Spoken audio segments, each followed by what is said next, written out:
Hello everybody, I am Dr. Jeetendra Pande and in today's lecture we will have an introduction to mobile phones. Smartphones are one of the most empowering technologies to which most people in the world have access. At the same time, they are bristling with sensors, nearly always within arm's reach and usually connected to some network or another. In short, they face most of the security challenges we associate with computers, plus a number of additional threats related to portability, insecure network architecture, location tracking, media capture, and other such considerations. Most smartphones run on one of the two operating systems, Google's Android or Apple's iOS. Android devices are sold by many different companies.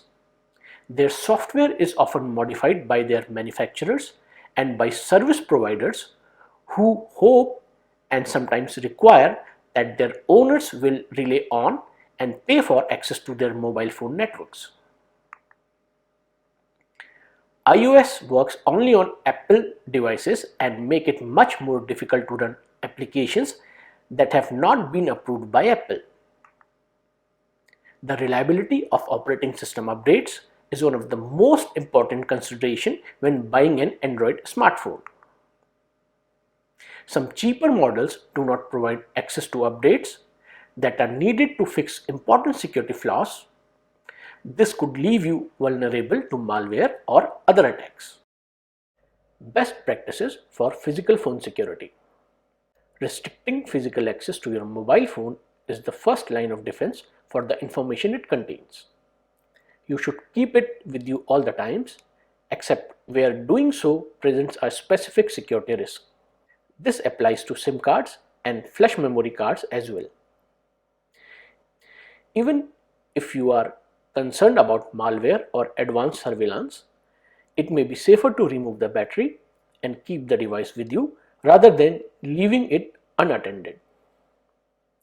In addition to turning on encryption and keeping your phone nearby, below are some additional steps you can take to maintain the physical security of your mobile device and limit the damage if it is lost or stolen. General steps. Always set a strong screen lock code and avoid sharing it with others. If you are using a basic phone that comes with a default lock code, change it. Avoid storing sensitive information, including phone numbers, on a SIM card as they cannot be encrypted. Regularly back up important data from your phone on your computer or on an external storage device. Store these backups securely. Having a backup will help you remember what information is on your phone and make it easier for you to restore it to its factory settings in an emergency. Phone numbers are often linked to important accounts, and it is sometimes possible for an attacker to take over your phone number to gain access to those accounts to impersonate you. Some mobile network providers allow you to set a PIN or password on your account to prevent unauthorized people from making changes to your account or stealing your phone number. You should take advantage of these features if it is available. If you are concerned about malware, consider placing a small removable sticker over your phone's camera. Steps related to loss and theft. Mobile phones have a 15-digit International Mobile Equipment Identity or IMEI number that helps identify them on mobile networks. Changing SIM cards does not change your IMEI number. This number is often printed behind the battery, and most phones will display in their settings or if you dial *#06#. Make a note of this number as it could help you prove that you are the owner if your phone is stolen. Consider the advantages and disadvantages of registering your phone with your service provider. If you report a registered phone stolen, your service provider can usually disable it. However, registering your phone may associate it more strongly with your actual identity. Most Android phones and iPhones have a built-in anti-theft or Find My Phone feature that allows you to track or disable your phone if it is stolen. There are also third-party tools that do the same thing. These tools involve trade-offs, but if you trust those who operate the service and the quality of their software, you might want to enable one and practice using it. Steps to take when giving your device to someone else. When disposing of, giving away, or selling a phone, make sure you do not also hand over the information stored on its SIM card or on a flash memory card. These storage devices may contain information even if they are expired or no longer working. Dispose of SIM cards by physically destroying them. Remove and keep or destroy flash memory cards.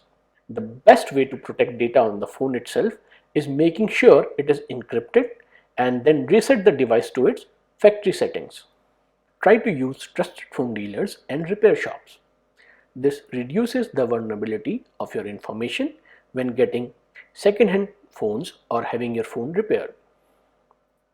If you think someone might have the access, resources, or motivation to target you by pre-installing malware on your device before you buy it, consider choosing an authorized phone dealers at random. Remove your SIM card and flash memory cards if you take your phone to a repair shop to be serviced. Mobile phones are becoming ever more popular and are rapidly becoming attractive targets for malicious attacks. Mobile phones face the same security challenges as traditional desktop computers, but their mobility means that they are also exposed to a set of risks quite different to those of a computer in a fixed location. Mobile phones can be infected with worms, Trojan horses, or other virus families which can compromise your security and privacy or even gain complete control over the device. Steps to be followed before mobile phone usage. Read the manufacturer's manual carefully and follow the guidelines as specified to set up your mobile phone. Record the IMEI or International Mobile Equipment Identity Number for tracking your mobile in case you lose it. This is usually printed on the phone below the battery or can be accessed by keying *#06# on most of the phones. Mobile phone security threats can be divided into three categories: mobile device and data security threats. These are the threats related to unauthorized or intentional physical access to mobile phone and lost or stolen mobile phones. Mobile connectivity security threats. These are the threats related to mobile phones connectivity to unknown systems, phones and networks using technologies like Bluetooth, Wi-Fi, USB, etc. Mobile application and operating system security threats. These are the threats arising from vulnerabilities in mobile applications and operating systems. Typical impact of attack against mobile phones are exposure or loss of users' personal information, data stored or transmitted through mobile phone, monetary loss due to the malicious software unknowingly utilizing premium and high-priced SMS and call services, privacy attacks, which includes the tracing of mobile phone location along with the private SMSs and calls without users' knowledge, losing control over mobile phone and unknowingly becoming zombies for targeted attacks. Now let us discuss some of the steps for mitigation against mobile device and data security attacks. Here are some of the recommended steps. Do's. Record IMEI number. Record the unique 15-digit IMEI number. In case mobile phone is stolen or lost, this IMEI number is required for registering complaint at police station and may help in tracking your mobile phone through your service provider. Enable device locking. Use auto lock to automatically lock the phone or keypad lock protected by passcode or security patterns to restrict access to your mobile phone. Use a PIN to lock SIM card. Use a PIN or personal identification number for SIM card to prevent people from making use of it when stolen. After turning on SIM security, each time phone starts, it will prompt to enter SIM PIN. Use password to protect information on the memory card. Report lost or stolen devices. Report lost or stolen devices immediately to the nearest police station and concerned service provider. Use mobile tracking feature. Use the feature of mobile tracking which could help if the mobile phone is lost or stolen. Every time a new SIM card is inserted in the mobile phone, it would automatically send SMS to two pre-selected phone numbers of your choice so that you can track your mobile phone. Now we will discuss some points that you should avoid doing with your smartphone. Never leave your mobile device unattended. Turn off applications like camera, audio or video players and connections like Bluetooth, infrared, Wi-Fi when not in use. Keeping the connections on may pose security issues and also cause to drain out the battery. Data security. To ensure data security, backup data regularly. Backup data regularly and set up your phone such that it backs up your data when you sync it. You can also backup data on a separate memory card. This can be done by using the vendor's document backup procedure. Reset to factory settings. Make sure to reset to factory settings when a phone is permanently given to another user. Also make sure that personal data in the phone is wiped out. Procedures for mitigation against mobile connectivity security attacks. Bluetooth is a wireless technology that allows different devices to connect to one another and share data such as ringtones or photos. Wireless signals transmitted with Bluetooth cover short distances, typically 30 feet. Use Bluetooth in hidden mode so that even if the device is using Bluetooth, it is not visible to others. Change the name of the device to a different name to avoid recognizing of your mobile phone model. Please note that the default name will be the mobile model number for Bluetooth devices. Put a password while pairing it with other devices. The devices with the same password can connect to your computer. Disable Bluetooth when it is not actively transmitting information. Use Bluetooth with temporary time limit after which it automatically disables so that the device is not available continuously for others. Now we'll discuss the points that you should avoid while using a Bluetooth device.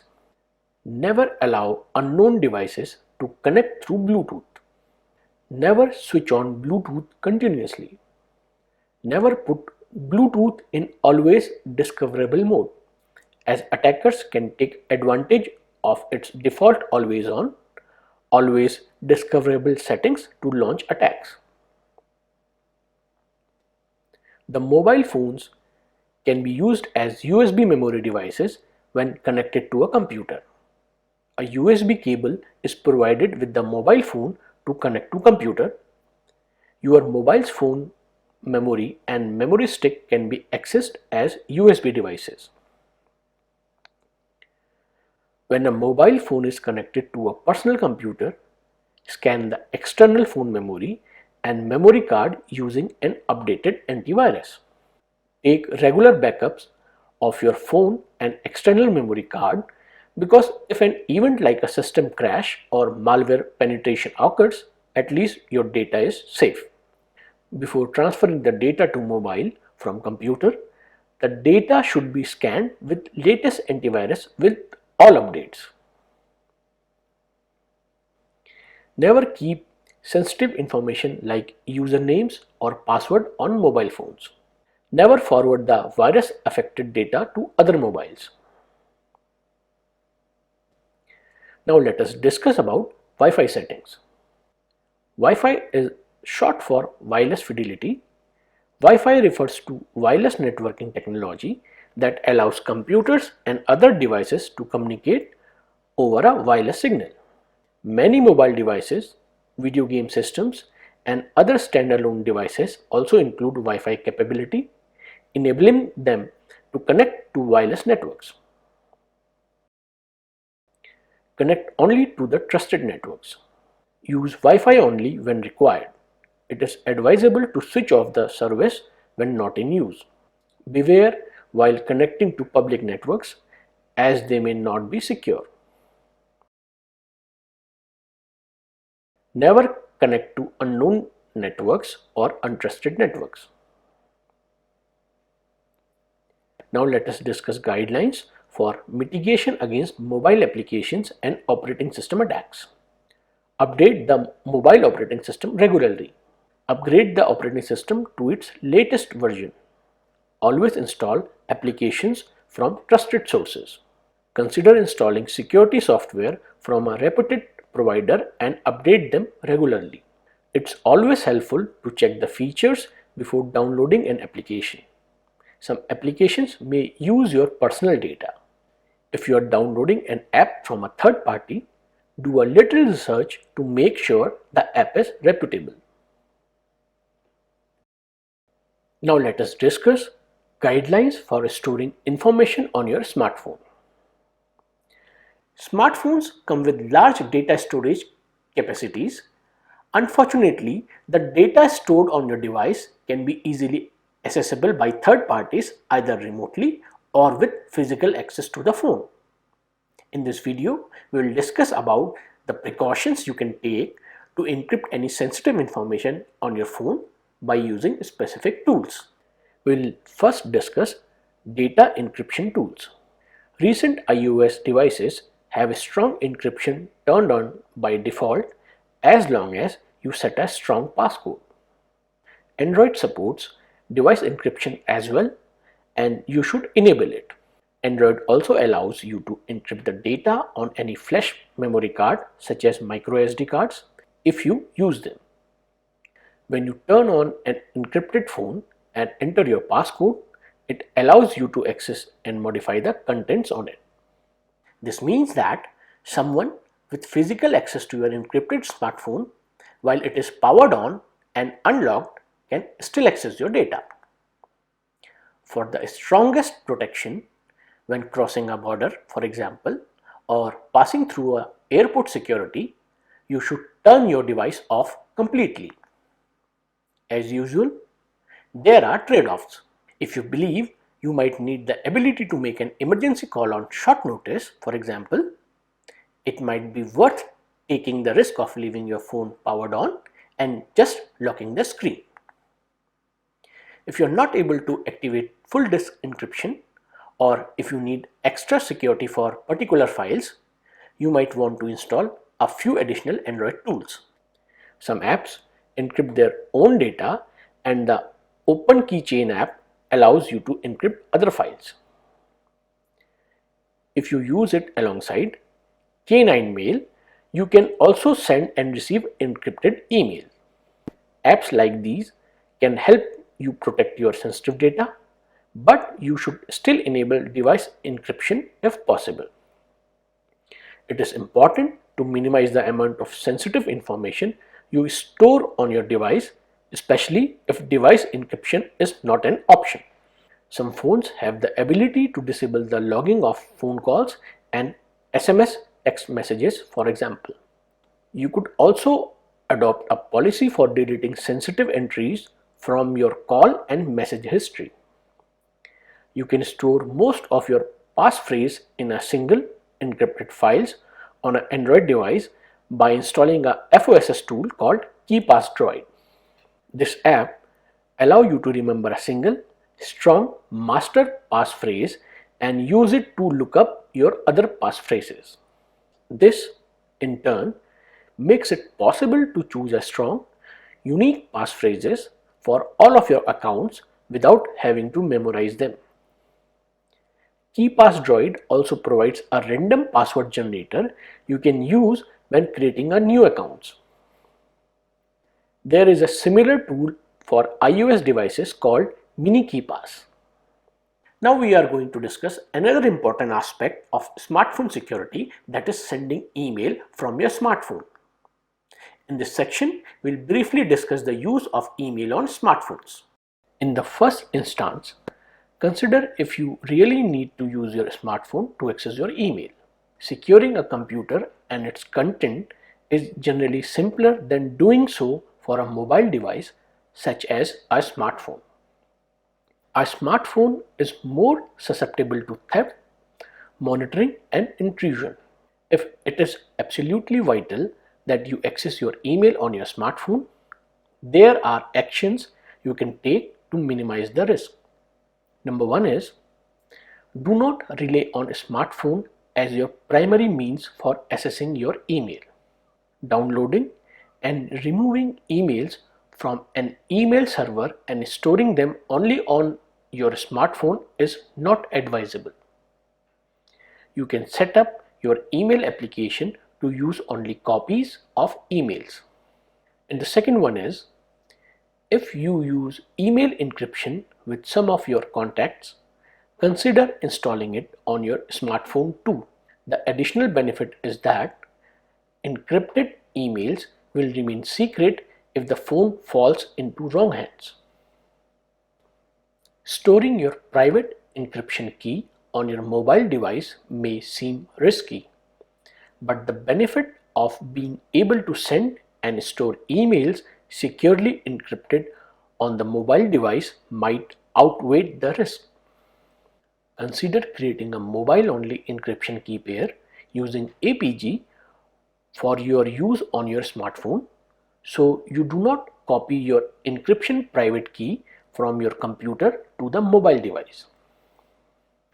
The AGP or Android Privacy Guard allows open GPG encryption for files and emails. It can be used to keep your files and documents safe on your phone as well as when emailing. Now we will talk about capturing media with your smartphone. Capturing pictures, videos, or audio with your smartphones can be a powerful means to document and share important events. However, it is important to be careful and respectful of privacy and safety of those pictured, filmed, or recorded. For example, if you take pictures or record video or audio of an important event, it might be dangerous to you or to those who appeared in the recordings if your phone fell into wrong hands. In this case, these suggestions may be helpful. Have a mechanism to securely upload recorded media files to protect online locations and remove them from the phone instantly or as soon as you can after recording. Use tools to blur the faces of those appearing in the images or videos or distort the voices of audio or video recordings and store only blurred or distorted copies of media files on your mobile device. Protect or remove meta information about time and place within the media files. Guardian Project has created a FOSS app called ObscuraCam to detect faces on photos and blur them. ObscuraCam can also delete the original photos, and if you have set up a server to upload the captured media, it provides easy functionality to upload it.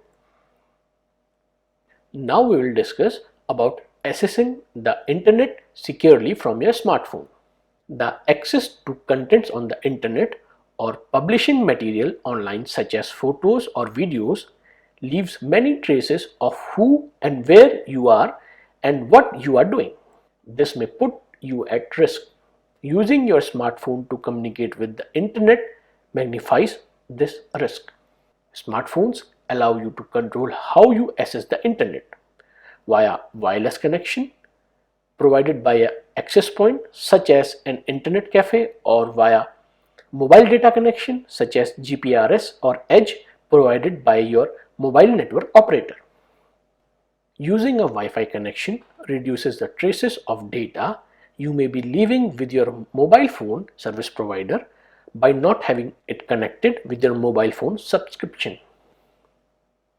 However, sometimes a mobile data connection is the only way to get online.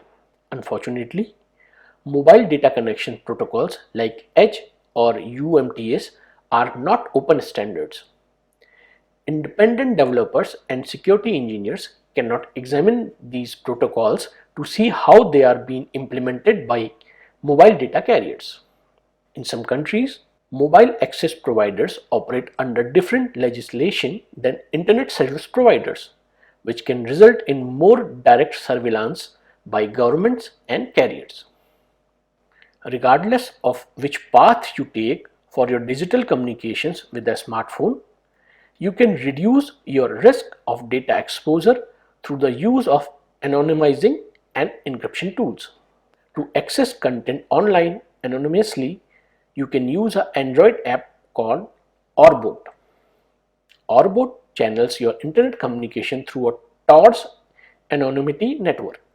Another app, Orweb, is a web browser that has privacy enhancing features like using proxies and not keeping a local browsing history. Orbot and Orweb together circumvent web filters and firewalls and offer anonymous web browsing. The mobile version of Firefox, Firefox Mobile, can be equipped with proxy add-ons which direct your traffic to a proxy server. From these, your traffic goes to the site you are requesting. This is helpful in case of censorship, but still may reveal your request unless the connection from your client to the proxy is encrypted. We recommend the proxy mobile add-ons also from Guardian project, which makes proxying with Firefox easy. It is also the only way to channel Firefox mobile communications to Orbot and use the Tor network. Most smartphones are capable of more than their installed operating system, manufacturer's software that is known as firmware, or the mobile operator's programs allow. Conversely, some functionalities are locked in so that users is not capable of controlling or altering these functions and they remain out of reach. In most cases, those functionalities are unnecessary for smartphone users. There are, however, some applications and functionalities that can be used to enhance the security of data and communication on a smartphone. Also, there are some other existing functionalities that can be removed to avoid security risks. For this and other reasons, some smartphone users choose to manipulate the various softwares and programs running the smartphone in order to gain appropriate privileges to allow them to install enhanced functionalities or to remove or to reduce other ones. The process of overcoming the limit imposed by mobile carriers or manufacturers of operating systems on the smartphone is called rooting in case of Android devices or jailbreaking in case of iOS devices like iPhone or iPad. Typically, successful rooting or jailbreaking will result in your having all the privileges needed to install and use additional applications, make modifications to otherwise locked down configurations, and total control over data storage and memory of the smartphone. But there are some risks associated with rooting or jailbreaking. Rooting or jailbreaking may not be a reversible process and it requires experience with software installation and configuration. Consider the following.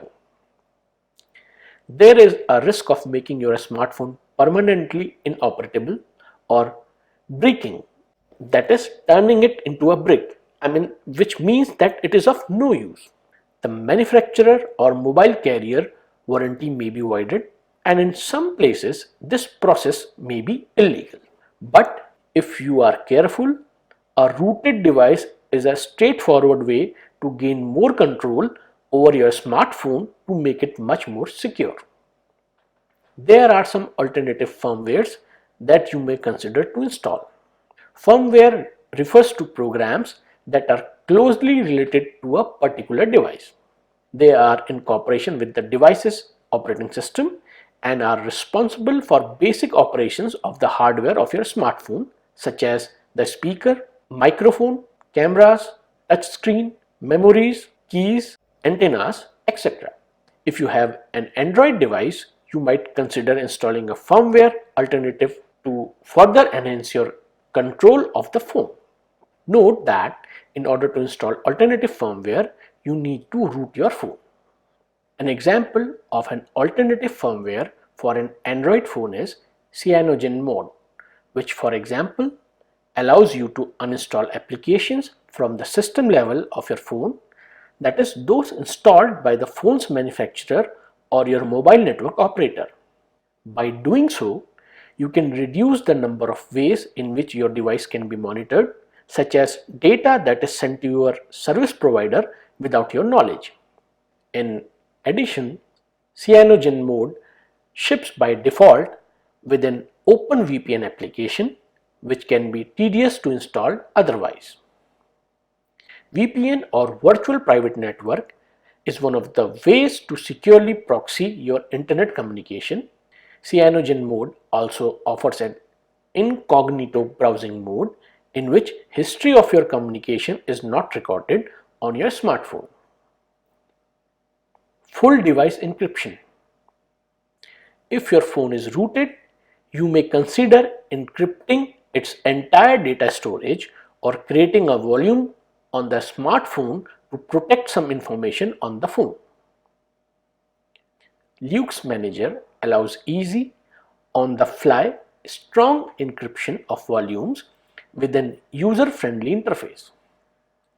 We highly recommend that you install this tool before you start storing important data on your Android device and use the encrypted volumes that the Luke's Manager provides to store all your data. Virtual Private Network or VPN security. A VPN provides an encrypted tunnel through the internet between your device and a VPN server. This is called a tunnel because, unlike other encrypted traffic like HTTPS, it hides all services, protocols, and contents. A VPN connection is set up once and only terminates when you decide. Note that since all your traffic goes through the proxy or VPN server, an intermediary only needs to have access to the proxy to analyze your activities. Therefore, it is important to carefully choose amongst proxy services and VPN services. It is also advisable to use different proxies and VPNs since distributing your data streams reduce the impact of a compromised service. In this lecture, we had discussed tips to secure your smartphone, and I hope that these tips will be useful for you in your daily life. Thank you.